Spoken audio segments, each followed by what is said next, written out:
The time is at hand.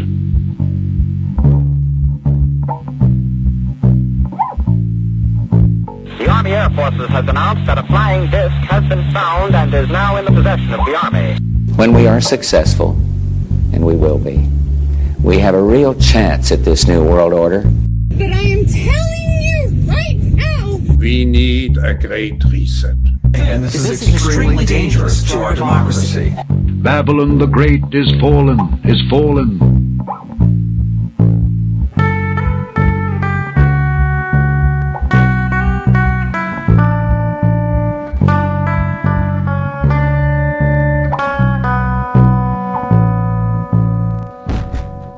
Happy New Year, and welcome to In Dark Places. My name is Junebug Fugit. I'm here to drop the ball with you. Always got a kick out of the Coast to Coast New Year's episodes. Art Bell would have a lot of call-in shows with people just calling in and making random predictions, talking about their neighbor's apple tree might fall this year and stuff like that. And John Hogue would always be on there. He's Nostradamus scholar, and he's still on Coast to Coast every year to this day with George Norrie now, and he's kind of like trying to say that he's like a Nostradamus type cat now or something. He's kind of weird. Nostradamus would always talk about how the two candles in the wind would topple over as the river rises, and people would translate it to mean that there's going to be a stock market crash. Just crazy stuff like that. I'm going to make a prediction for 2024. Donald Trump isn't going to save you. No man on earth is going to save you from what has already been put into motion. My awakening journey began when I realized that all of my conspiracy theories fall right into line with the Bible.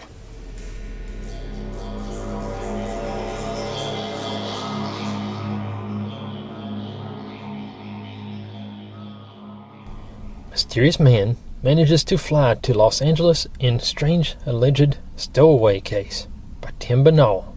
Thanks, Tim.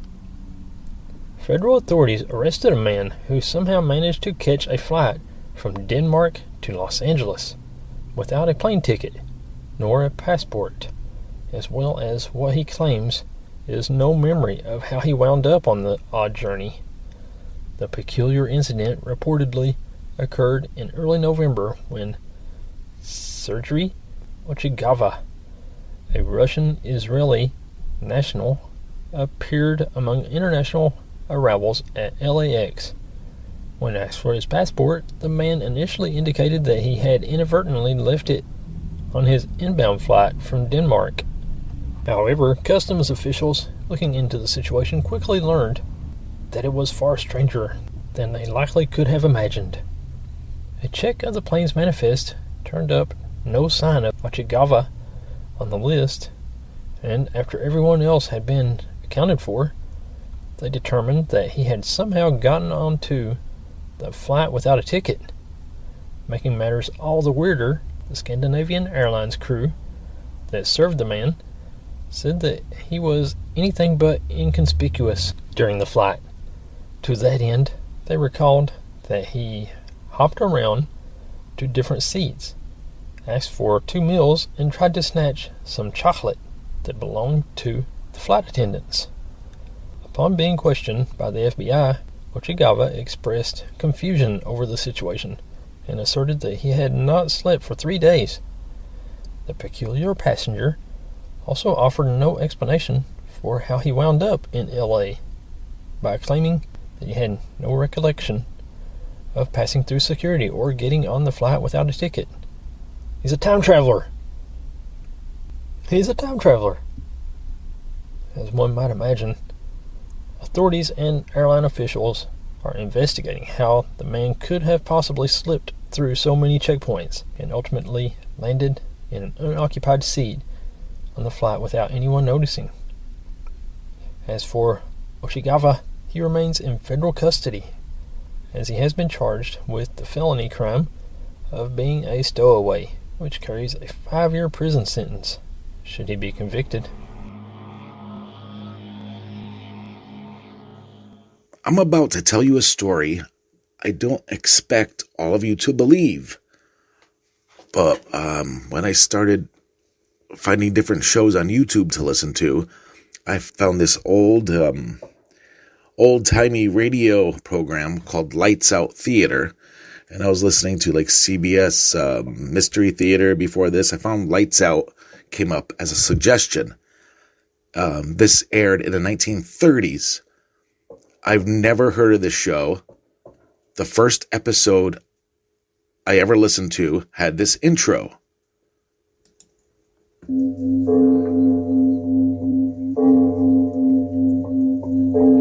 It is Later than you think.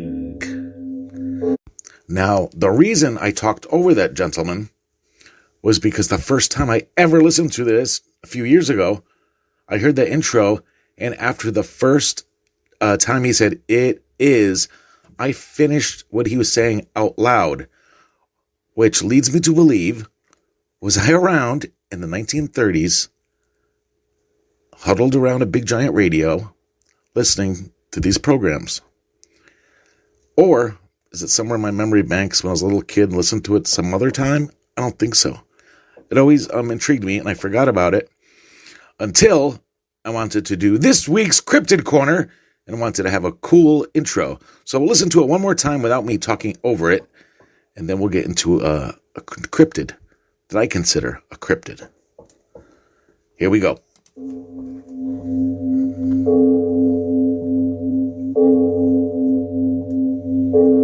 It is later than you think.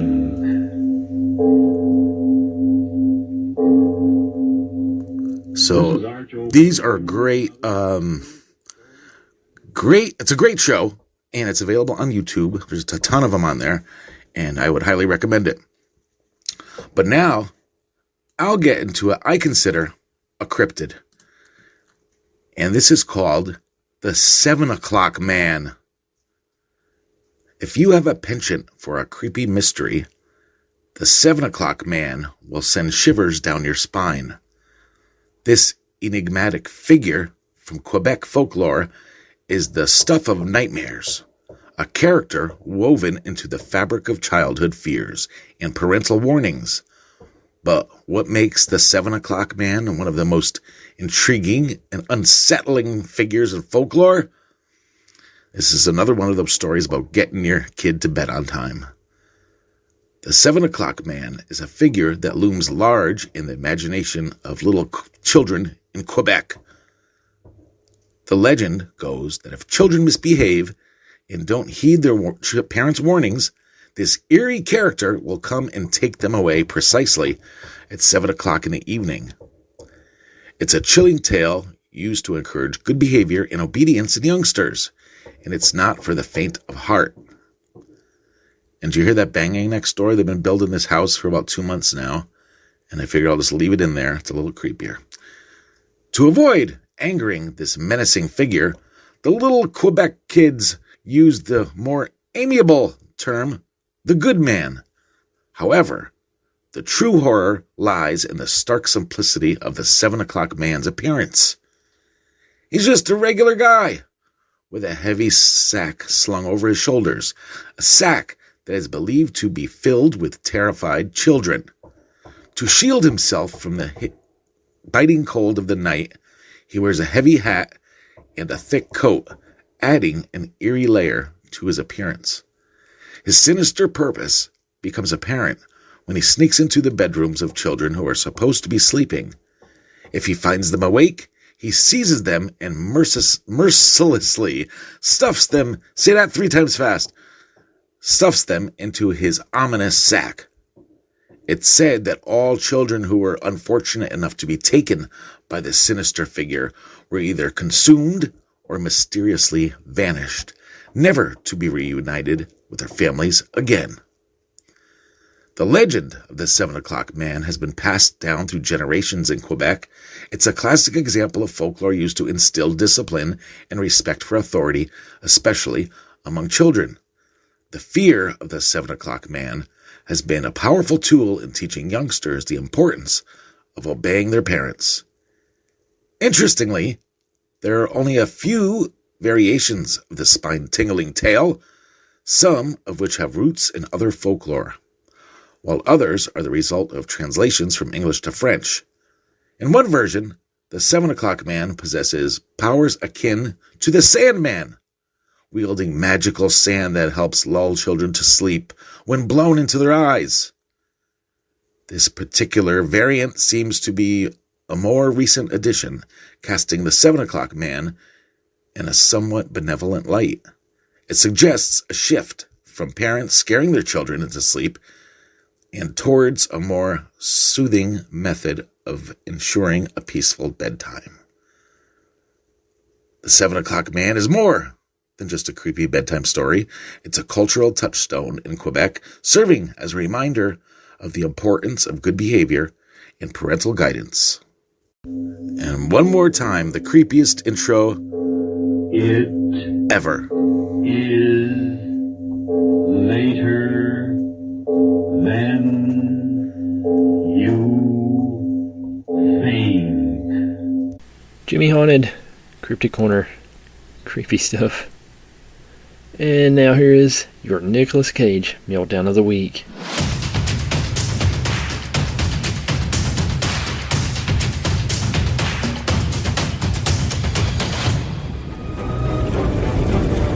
Think you can step on my head? You can take your 2,000 pounds and try to crush my skull in?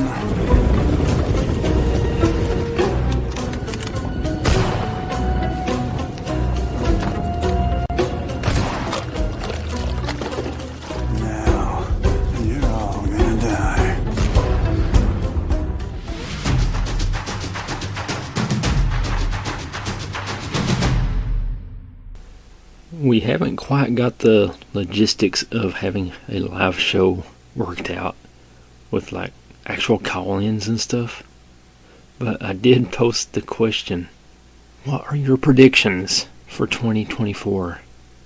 And here are some responses. Jimmy Haunted says, volcano erupts for the first time in decades. Watch. And I can see that happening. We're past due. Paul Chadwick says, more time on your hands for shows. That would be a good one. I'd like to see that prediction come true. And Paul had a series of predictions. So here's his other predictions.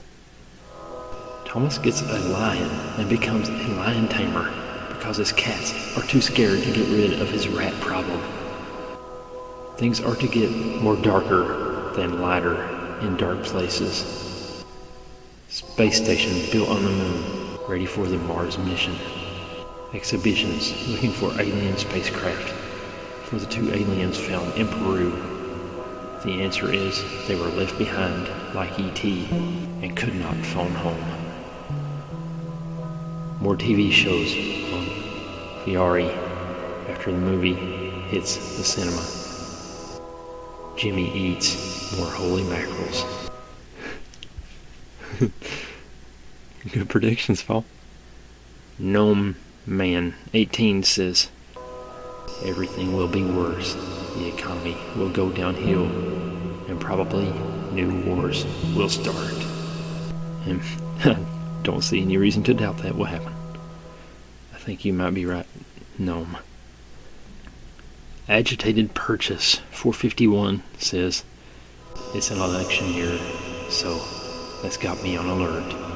However, I feel like things are going to calm down a bit. Yes, we might have more historic events like this year, but I'm hopeful something positive happens. Nomad Fingerboards. It will be a great year for me and my family, and I hope for everyone else, including you. Well, thank you. Mercury Divider says, a big blue laser beam will shoot into the sky in New York City and open up a portal or something. Tons of collateral damage. Somehow, it won't be the worst thing to happen in New York that year. I will support you, says. Nothing is going to get better. And I think you're onto something there. Do it for a cookie, says. I predict it'll be more exciting and bring people more happiness in 2023. Miss Minecraft says, I'm hoping for aliens. Hey, me too.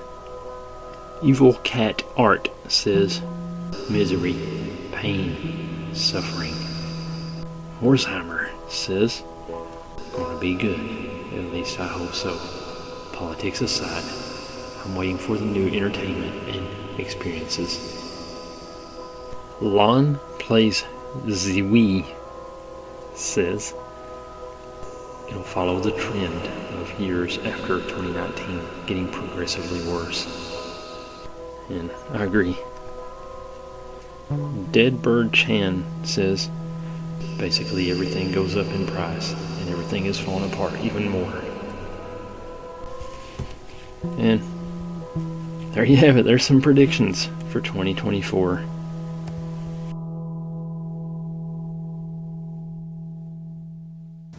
When you need a laxative, who do you trust? For my family, it's always X-Lax. It's our family friend, eh? Gentle X-Lax pills. Helps your body help itself. And it's New Year's again. Seems like it's always New Year's. I don't know. Time goes by kind of fast. But they always have the dropping of the ball. And Dick Clark's rocking New Year's Eve celebration has become nothing more than a big Illuminati party now.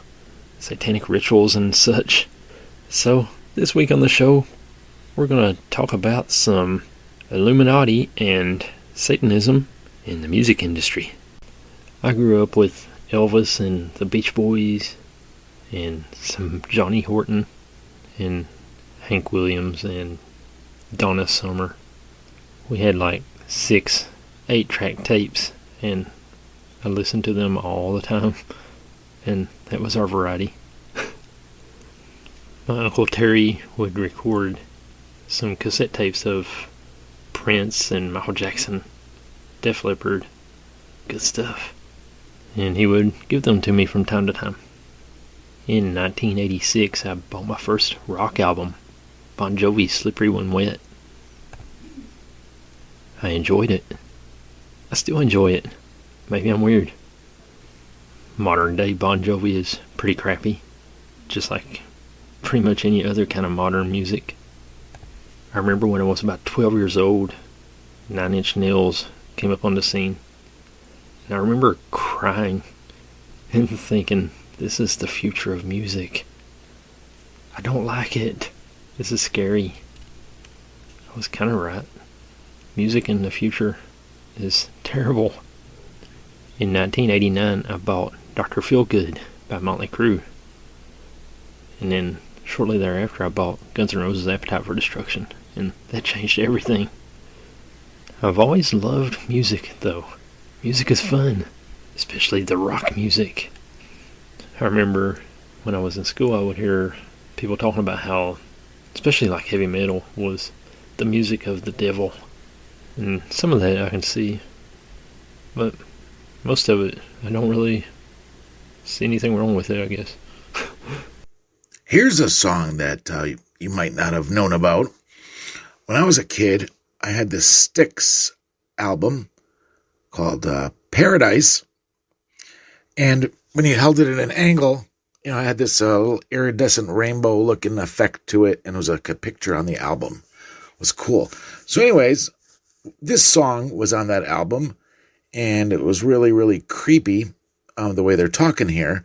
And then I found out later that it might have some backward messages. And here goes. Mirror,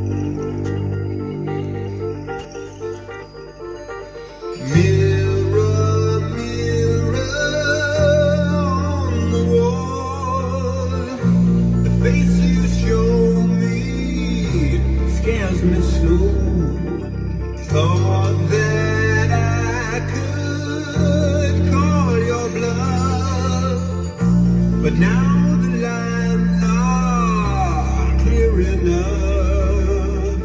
There's supposed to be a lot of little hidden messages in this one. This supposedly says, I think, save the God. All right, let's see.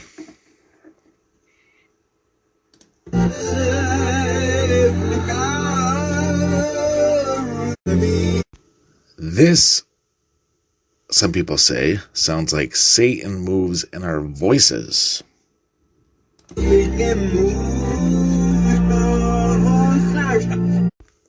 Well, that's just some of the messages people hear in that song. If you heard any more, or you know about any more, send them in, folks.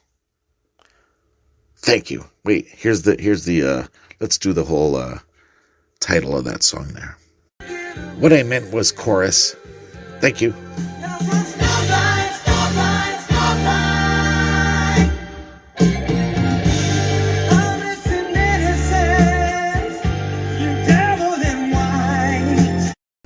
Not sticks. See, they were another one that I thought were good, wholesome music. Wow. And I don't even know if you can call music nowadays as a band. But these bands, air quotes, nowadays, don't even try to hide it. They're just out in the open with their satanic rituals and stuff. Altion Childs from the X Factor kind of opened my eyes a couple years ago with his video expose talking about Freemasonry and the Illuminati and stuff like that in music. There's a lot of bands that I thought were good, wholesome bands, and I found out they're not. I've been a huge fan of Metallica since around 1989, and I saw nothing wrong with them. And now, recently, their newest album, 72 Seasons, that seems to have some kind of a Illuminati tie-in with 72 Seasons. Who knew? And I thought there was nothing wrong with the Foo Fighters, Brandon's favorite band. Then I got Dave Grohl's book and read how, as a teenager, he performed this ritual thing with candles and such, and summoned the gods of heavy metal or some weird stuff, and that didn't sit too well with me. Now at this point, I'm pretty sure that there's really no safe music out there. It's all got some kind of weird Illuminati tie into it. So it's funny, well, maybe not funny, that usually these backwards messages people believe to be satanic messages that people are sprinkling into their music, maybe for attention, maybe just coincidence. But here's a newer song. You know, ever hear that song Dance Monkey? Well, I can't stand it personally. Sorry. But when she's singing Dance for Me, which I'll play right now. Dance for me, dance for me, dance for me, oh. Some people hear backwards, Demon Saint, Demon Saint, Demon Saint.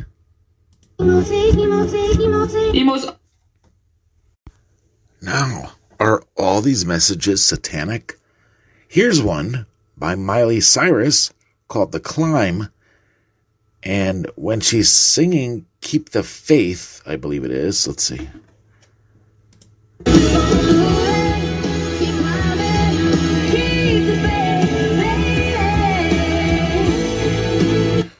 When she says, keep the faith, baby, backwards, it says... Some people say, help me, God.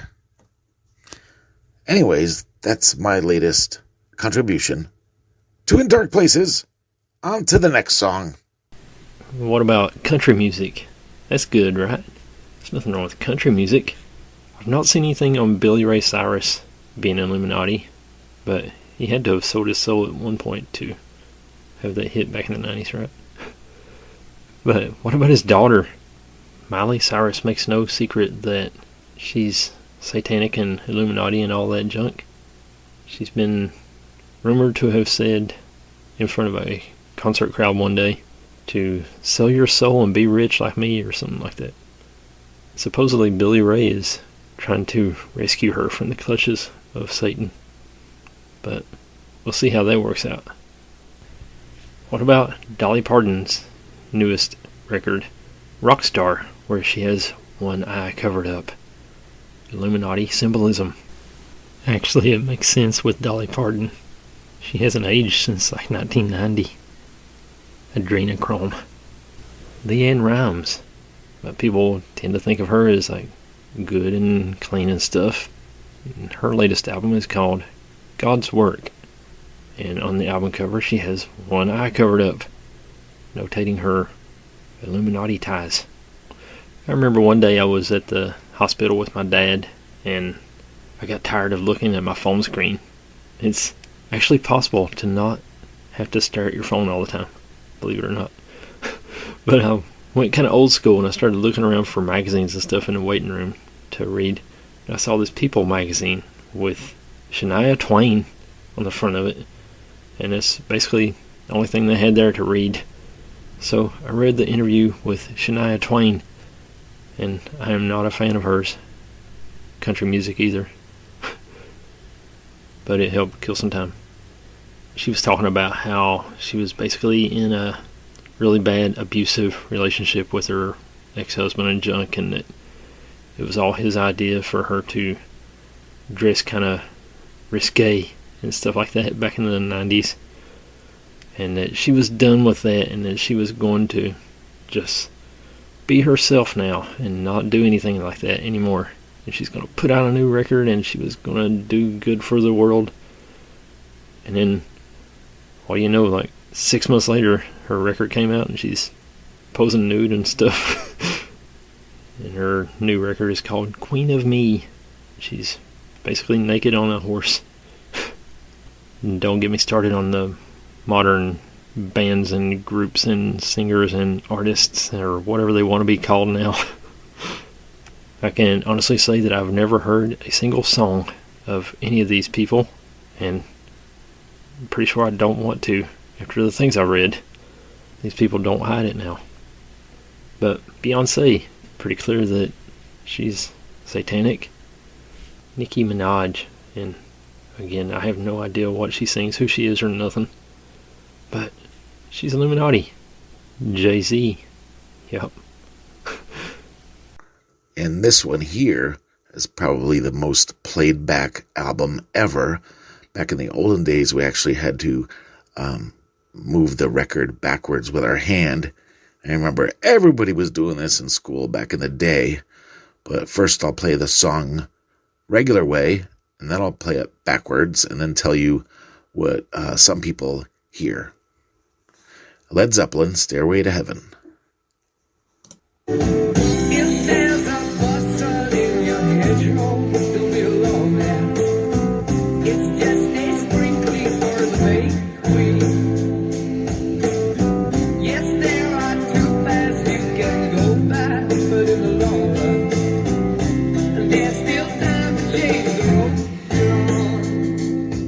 Okay, now backwards.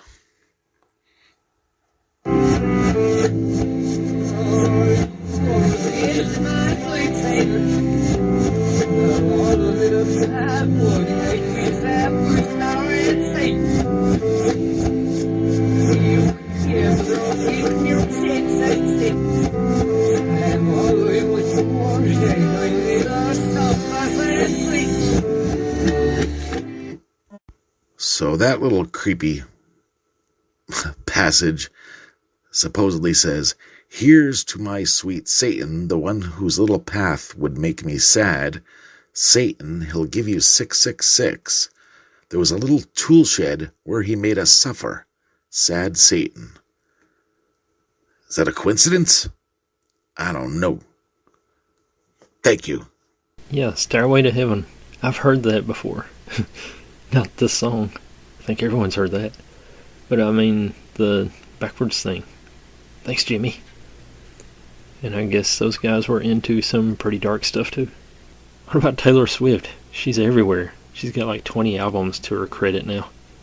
And can't tell you the first thing about her, but I'm pretty sure she's Illuminati. Aside from being all-powerful, Taylor Swift reportedly employs a lot of symbolism in her performances. She's shown devil horns, triangles, and her use of mirrors has put conspiracy theorists in a tizzy. Along with that, people freaked out when they realized Swift looks a lot like Xena Shrek, who was the former high priestess of the Church of Satan. Selena Gomez, along with paying homage to the all-seeing eye on her album cover, theorists claim Selena Gomez is a slave to the Illuminati's top corporation, Disney, and has undergone dissociation programming. They claim this is what happened because she appeared on the show Brain Zapped. Lindsay Lohan.